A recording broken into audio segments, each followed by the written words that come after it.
আল্লাহর ভয়ে যদি অন্তর থরথর করে কাঁপে, জানবেন মুমিনের একটা বৈশিষ্ট্য আপনার ভিতরে রয়েছে। 2 নম্বরে চলে গেলাম। আল্লাহ রাব্বুল আলামিন বলেন, وَإِذَا تُلِيَتْ عَلَيْهِمْ آيَاتُهُ زَادَتْهُمْ ঈমানা। আল্লাহ রাব্বুল আলামিন বলেন, যখন তোমাদেরকে কোরআনের আয়াত শোনানো হবে, কোরআনের ব্যাখ্যা বিশ্লেষণ তোমাদেরকে করে শোনানো হবে, যদি তোমরা মুমিন হও, নিশ্চয়ই তোমাদের ঈমান বৃদ্ধি পাবে। কোরআনের ব্যাখ্যা বিশ্লেষণ মানুষ শুনবে না, মানুষ উঠছে বলছে এগুলি শুনবো না, আগে যা চলছিল সেগুলি শুনবো। আল্লাহ বলছেন, যখন কোরআনের তেলাওয়াত শুনবে, তখন মুমিন যদি হয় তাহলে তার ঈমান বৃদ্ধি পাবে। আমি যে কথাগুলি বলবো, কথাগুলি যদি অজানা হয়, আজকে জেনে যাবেন। আর আমল করার জন্য যদি আপনার মন আমলের দিকে অগ্রসর হয়, তাহলে জানবেন আপনার ঈমান বেড়েছে। আর যদি কথাগুলিকে শোনার পর আমলের দিকে অগ্রসর না হয়, তাহলে জানবেন ঈমান বাড়েনি, মানে আপনার ঈমানদারের 2 নম্বর বৈশিষ্ট্যটা আপনার ভিতরে নেই। যেমন মোবাইলের ব্যাটারি, যদি ব্যাটারি ঠিক থাকে, ব্যাটারি চার্জ ফুরিয়ে গেলে চার্জ লাগালে ব্যাটারি ফুল হবে। আর যদি ব্যাটারিটা ডাউন হয়, চার্জ দেওয়ার পরেও ব্যাটারি ইজ ফুল দেখাবে, ভিডিও প্লে করবেন সাথে সাথে বলবে ব্যাটারি ইজ লো। তো আপনাদেরকে যে কথাগুলি বলবো, এ কথাগুলি অজানা, জানার পরে যদি আমলের দিকে মন চাই, তাহলে জানবেন যে আপনার ঈমানের 2 নম্বর বৈশিষ্ট্যটা আপনার ভিতরে আছে। যদি না হয় তাহলে জানবেন নেই। তো আল্লাহ কি বলছেন এবার শুনুন, وَإِذَا تُلِيَتْ عَلَيْهِمْ آيَاتُهُ زَادَتْهُمْ ঈমানা وَعَلَى رَبِّهِمْ يَتَوَكَّلُونَ। আল্লাহ রাব্বুল আলামিন বলেন, মুমিনের 2 নম্বর বৈশিষ্ট্য, তাদের কাছে যখন কোরআনের তেলাওয়াত করা হবে, কোরআনের ব্যাখ্যা বিশ্লেষণ করা হবে, তারা যখন শুনবে আর আমলের দিকে অগ্রসর ভূমিকা পালন করবে, জেনে রাখতে হবে তাদের ঈমান বেড়েছে। আর ঈমান যদি বেড়ে যায়, তাহলে জানতে হবে মুমিনের 2 নম্বর বৈশিষ্ট্য তার ভিতরে বিদ্যমান রয়েছে। 3 নম্বর হলো ওয়ালা রাব্বিহিম ইয়াতাওয়াক্কালুন।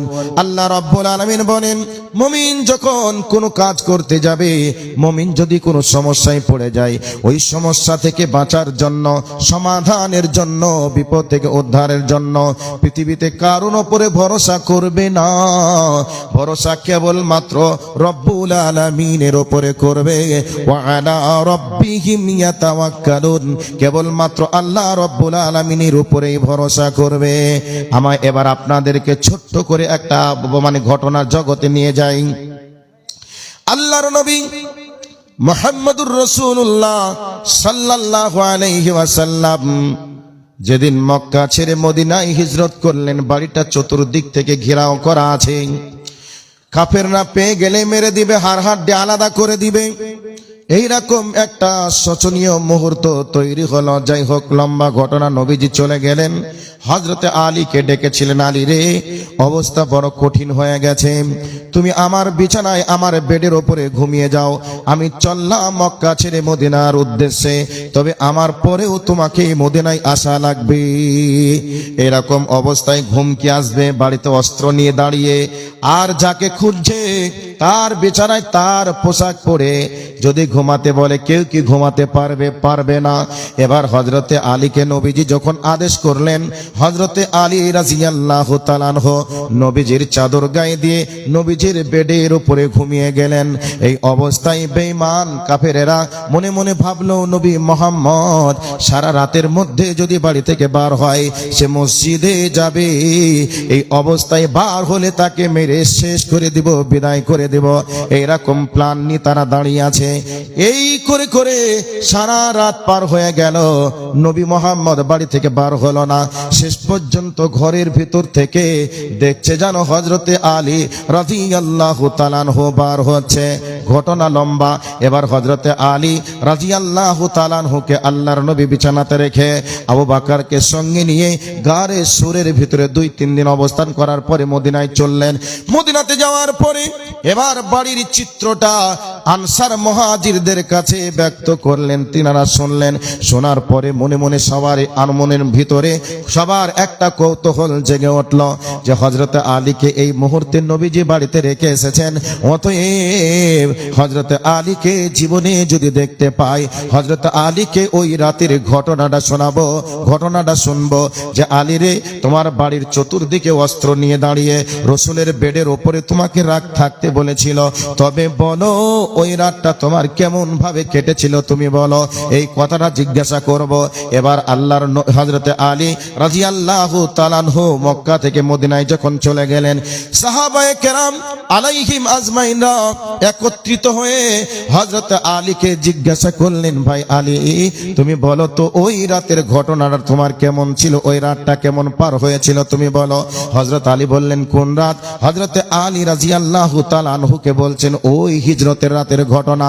এই অবস্থায় হযরতে আলী রাদিয়াল্লাহু তাআলা আনহু আল্লাহর সাহাবীদেরকে বললেন, ভাই রে, আমি আল্লাহর উপরে ভরসা রেখে আল্লাহর নবীর বিছানার উপরে ঘুমিয়েছিলাম, কোনো টেনশন না করে রাত পার হয়ে গেছে। তাহলে এর নাম হচ্ছে আল্লাহর উপরে ভরসা। যা হবে ওপর আল্লাহর পক্ষ থেকে হবে, এই ভাবনা চিন্তা করবে একজন মুমিন। ওয়া আলা রাব্বিহিম ইয়াতাওয়াক্কালুন। আল্লাহ রাব্বুল আলামিন বলছেন, মুমিনেরা কেবলমাত্র আল্লাহর উপরে ভরসা রাখবে। কেমন ভরসা? আলী থেকে একটা দিলাম, আর একটা ছোট্ট করে বলে দেই। আল্লাহর নবী হযরতে আবু বকর রাদিয়াল্লাহু তাআলা আনহুকে নিয়ে গারে সুরের ভিতরে আত্মগোপন করে আছেন। 1 নয় 2 নয়, জমিন থেকে 5,500 কিলো 5,000 মিটার বা 5,000 ফুট উঁচু পাহাড়, ওই পাহাড়ের উপরে আল্লাহর নবী এবং হযরতে আবু বকর ওই গারে সুরের ভিতরে আছেন। কাফের বেঈমান নাম খোঁজাখুঁজি করতে করতে ওই জায়গাতে পৌঁছে গেছে। হযরতে আবু বকর তিনি দেখছেন, গর্তের ভিতর থেকে দেখছেন পাগুলি দেখা যাচ্ছে। তারা যদি একটু উকি মারে, কাত হয়ে যদি দেখে নেয়, তাহলে আমাদেরকে আর বাঁচাবে না, শেষ করে দিবে। এই অবস্থায় হযরতে আবু বকর আল্লাহর নবীকে বলছেন, ইয়া রাসূলুল্লাহ, সর্বনাশ হয়ে গেছে, বিপদ আমাদের জন্য অনিবার্য।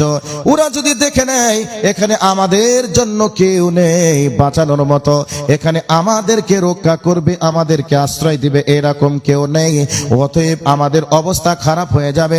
বিশ্ব নবী হযরত আবু বকরকে বললেন, ইযহুমা ফিল গারি ইয ইয়াকুলু লিসাহিবিহি লা তাহজান ইন্নাল্লাহা মা'ানা।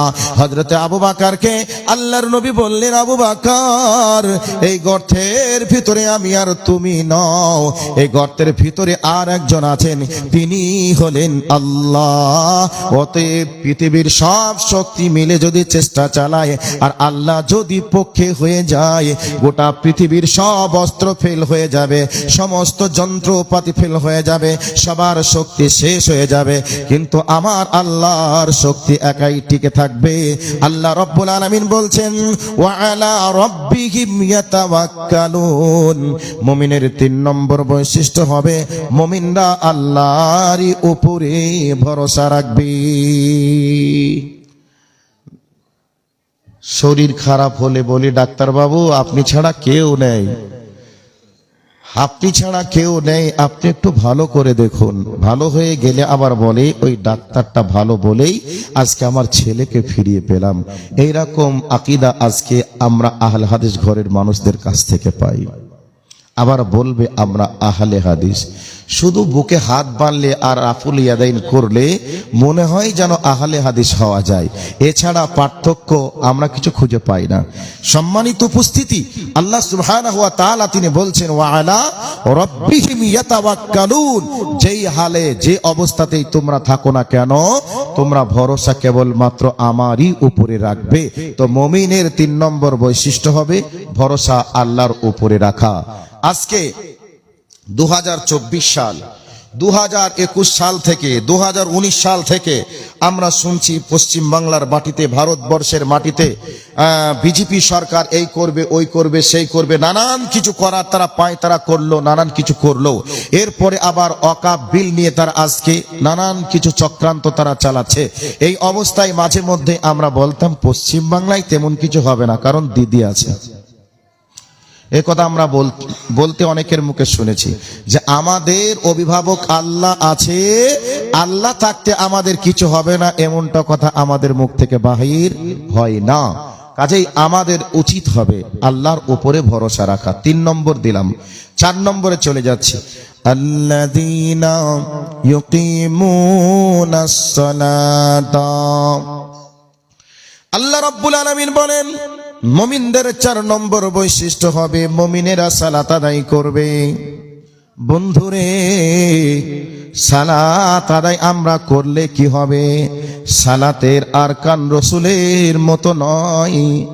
যদি রসুলের মতো না হয় তাহলে সালাত আদায় করার পরে আল্লাহর জাহান্নামে যাওয়া লাগবে। এই জন্য বিশ্বনবী আমার বলছেন সাল্লু কামা রাআইতুমুনি ইউসাল্লি, হে আমার উম্মতের দলেরা তোমরা সালাত ওইভাবে আদায় করো যেভাবে তোমরা আমাকে সালাত আদায় করতে দেখেছো। বয়স 50 হয়ে গেল, 60 হয়ে গেল, এখনো পর্যন্ত নামাজ তো পড়ে না। আবার কেউ যদি পড়ে নামাজটা রসুলের পদ্ধতি অনুযায়ী হয় না, রুকু ঠিক নেই, মানে সাজদা ঠিক নেই, কেরাত ঠিক নেই, তাসবিহ ঠিক নেই, কিয়াম কিভাবে করতে হবে তার আরকানও ঠিক নেই। কাজেই নামাজ পড়লেই যে হবে এটা নয়, নামাজের আরকানগুলিকেও আপনার আবশ্যিক জানা লাগবে। এই জন্য আল্লাহ রাব্বুল আলামিন বলছেন আল্লাযীনা ইউকিমুনাস সালাতা, আল্লাহ রাব্বুল আলামিন বলছেন বান্দা তোমরা সালাত কায়েম করবে, সালাত প্রতিষ্ঠিত করবে। বাড়ির পিতা একজন অভিভাবক, 4টা ছেলে বাড়িতে আছে, বৌমা আছে, নাতিপুতি আছে। রাতের অন্ধকারে ঘুম থেকে যখন ওঠে আস্তে করে কল টিপে টিউবওয়েলের পানি নেয় যাতে করে বৌমার ঘুম না ভাঙে, নাতির ঘুম না ভাঙে, ছেলের ঘুম না ভাঙে। এইরকম ভাবে আস্তে করে উঠে উযু বানিয়ে সুবহানাল্লাহ সুবহানাল্লাহ করতে করতে মসজিদে চলে গেল। এদিকে ছেলে ঘুমিয়ে আছে, মেয়ে ঘুমিয়ে আছে, বৌমা ঘুমিয়ে আছে, নাতিরা ঘুমিয়ে আছে। এর নাম সালাত কায়েম নয়, বরং বাড়ির সকলকে নিয়ে সালাত আদায় করার নাম হলো সালাত কায়েম করা।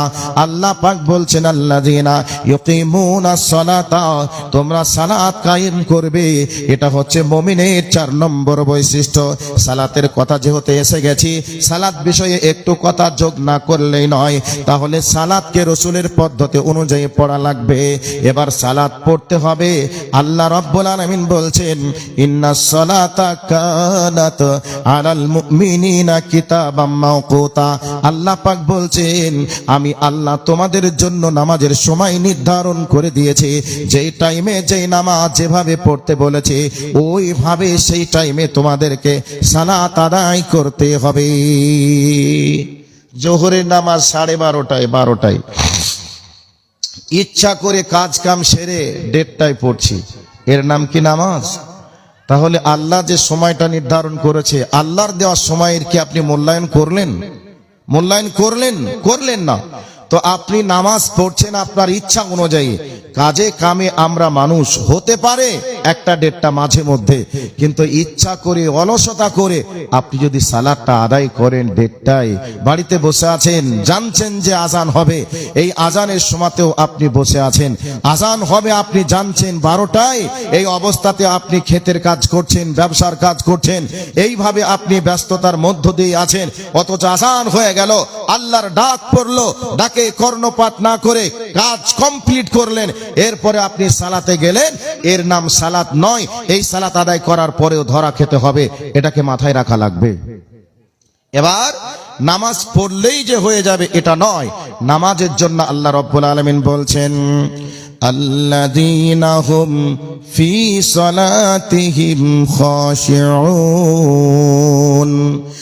আল্লাহ রাব্বুল আলামিন বলেন সালাত তোমাদেরকে ভীতু সন্ত্রস্ত মনোভাবে তোমাদেরকে সালাত আদায় করা লাগবে, ভীতু সন্ত্রস্ত থাকা লাগবে, সময় নির্ধারণ হওয়া লাগবে।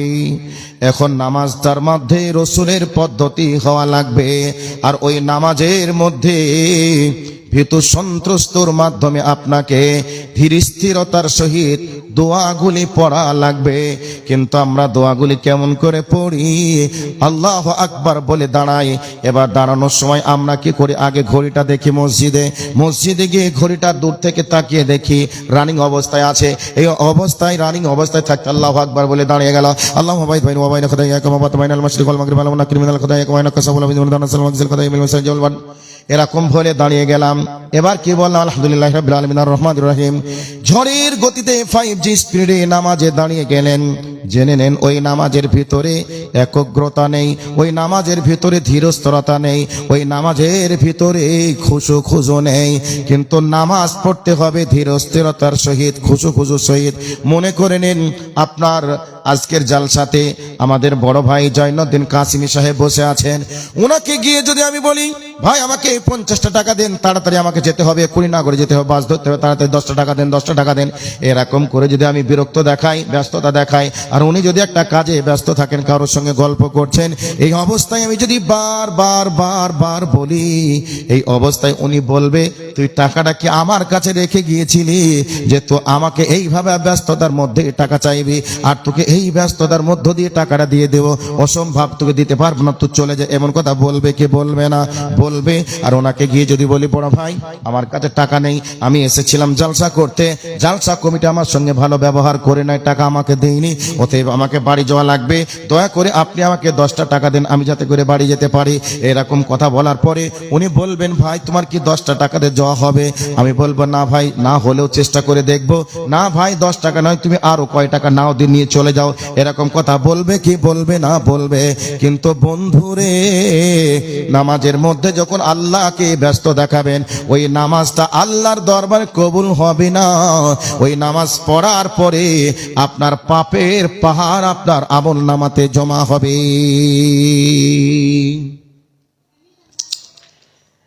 নামাজ পড়ে, নামাজ যদি রুকু আর কান যদি ঠিক না হয়, তেলাওয়াত সাজদা যদি ঠিক না হয়, তাহলে এই নামাজ আপনাকে অভিশাপ করবে, এই নামাজ অভিশাপ করবে। আর আপনাকে বলবে আল্লাহর কাছে, আপনার জন্য বলবে আল্লাহ ও যেভাবে আমাকে বরবাদ করেছে, ধ্বংস করেছে, আল্লাহ তুমি ওকেও বরবাদ করো, ধ্বংস করো। নামাজটা যদি রসুলের পদ্ধতিতে হয়, নামাজ যখন কমপ্লিট হবে, জোনাকি পোকার মতো একটা পোকা আকাশের দিকে আলো দিতে দিতে উঠে যাবে। এই নামাজ অন্ধকারে আলো দেবে হাসরের মাঠে। এই নামাজ আপনার জন্য দলিল হবে, জান্নাতে যাওয়ার সার্টিফিকেট হবে। আর এই নামাজ আপনার জন্য দোয়া করবে, হাফাজাকাল্লাহু কামা হাফাজাতনি। আল্লাহকে বলবে হে আমার রব, তুমি ওকে হেফাজত করো, সহি সালামতে রাখো, ও যেভাবে আমাকে হেফাজত করেছে সহি সালামতে আদায় করেছে। তাহলে নামাজের দোয়াগুলি কিভাবে পড়তে হবে একটু বলি। আচ্ছা, আপনারা বিরক্ত হচ্ছেন নাকি? আপনারা তো এই কথাগুলো শোনার লোক নন, আপনারা তো অন্য জগতের লোক, অন্য কিছু শোনার মানুষ। তো কিভাবে পড়তে হবে? আল্লাহু আকবার, ভক্তি ভরে দাঁড়িয়ে যাবেন আল্লাহু আকবার বলে। এবার শুরু করে দিবেন আল্লাহুম্মা বাঈদ বাইনি ওয়া বাইনা খাতায়ায়া কামা বাআদতা বাইনাল মাশরিকি ওয়াল মাগরিবি।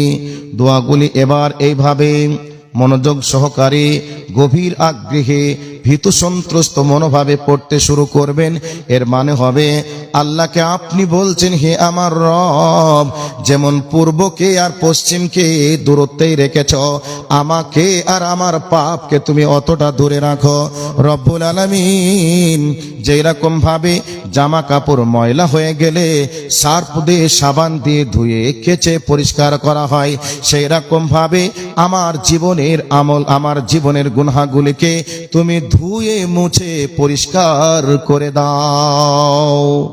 বলছেন দোয়া আরো আছে, সংক্ষেপে বললাম। এরপরে আপনি এবার বিসমিল্লাহির রহমানির রহিম বললেন, আলহামদুলিল্লাহি রাব্বিল আলামিন।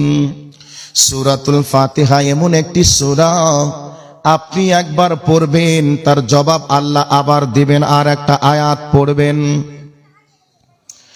আপনি একা একই পড়বেন, জামাতে পড়বেন, ওই অবস্থায় আমাদের মাবুদ ফেরেশতাদেরকে সঙ্গে নিয়ে তিনি পড়তে শুরু করবেন। আমরা বলি আলহামদুলিল্লাহি রাব্বিল আলামিন। এর মানে হলো সমস্ত প্রশংসা বিশ্বজাহানের মালিক রব্বুল আলামিনের জন্য। তখন ফেরেশতাদের সঙ্গে আল্লাহ রব্বুল আলামিন বলেন, হামিদানি আব্দি, আমার বান্দারা আমার প্রশংসা আদায় করেছে। আমি যে গোটা পৃথিবীর মালিক, আমার বান্দারা স্বীকার করেছে, তোমরা সাক্ষী থেকো। এবার আমরা বলি আর রহমানির রহিম, পরম করুণাময় অসীম দয়ালু আল্লাহর নামে। এবার আমরা যখন এভাবে পড়ছি, ফেরেশতাদের সঙ্গে বা ফেরেশতাদের সামনে আমাদের রব বলেন, আসনা আলাইয়া আব্দি, আমার বান্দারা স্বীকার করেছে, আমার মহনত্ব বর্ণনা করেছে, আমি যে পরম করুণাময় অসীম দয়ালু, আমার বান্দারা স্বীকার করেছে, তোমরা সাক্ষী থেকো। এরপরে আমরা বলি মালিক ইয়াউমিদ্দিন। আমরা যখন বলি হে রব্বুল আলামিন, কিয়ামত দিবসের মালিক কেবলই মাত্র তুমি, এই অবস্থায় ফেরেশতারা আল্লাহর কাছে, আল্লাহ রব্বুল আলামিন ফেরেশতাদের সামনে বলেন, মান জাদ্দানি আব্দি, আমার বান্দারা আমার মর্যাদাকে স্বীকার করেছে। কিয়ামতের কঠিন দিন চলবে, ওই কিয়ামতের ময়দানে কেউ মালিক হবে না, আমার বান্দারা আমাকে মালিক বলে স্বীকার করেছে, অতএব তোমরা সাক্ষী থেকো। এবার আমরা এতক্ষণ ধরে প্রশংসা করছি, এরপরেও আমরা বলছি ইয়াকা নাবুদু ওয়া ইয়াকা নাস্তাইন। রব্বুল আলামিন, আমরা কেবলই তোমারই ইবাদত করি আর তোমারই কাছে সাহায্য চাই। এই কথাটা যখন আমরা বলি, এবার রব্বুল আলামিন আমাদেরকে বলেন, তোরা বল বল বল, এতক্ষণ ধরে তোরা আমি যে গোটা পৃথিবীর মালিক, আমারই প্রশংসা এরা তোরা স্বীকার করছিস, এরা তোরা বলছিস, এবং আমি পরম করুণাময় অসীম দয়ালু, আমি কিয়ামত দিবসের মালিক আর আমারই ইবাদত করিস, আমার কাছে সাহায্য চাস। তবে বল বল বল, তোরা আমার কাছে কিসের সাহায্য চাস, কি চাস তোরা বল। এখন আমরা এই অবস্থায় বলি ইহদিনাস সিরাতাল মুস্তাকিম, আল্লাহ গো আমাদেরকে তুমি সরল সোজা পথ দেখাও, হিদায়াতের রাস্তা দেখাও। আল্লাহকে আমরা বলছি এগুলি, আল্লাহ সেই পথের পথিক বানাও যে পথের পথিক সাহাবীরা হয়েছে, নবীরা হয়েছে, পুরস্কার প্রাপ্ত হয়েছে। আল্লাহ আমাদেরকে সেই পথের পথিক তুমি বানাও। এই রকম করে আমরা নামাজের মাধ্যমে বলি, নামাজের মধ্যে বলি, আর নামাজে যখন আমরা বলবো এই আগ্রহ নিয়ে ভীতু সন্ত্রস্ত মনোভাবে ধীরে সুস্থে যদি আমরা বলি, আমাদের রব আমাদের সালাতকে কবুল করবেন। তাহলে মুমিনের চার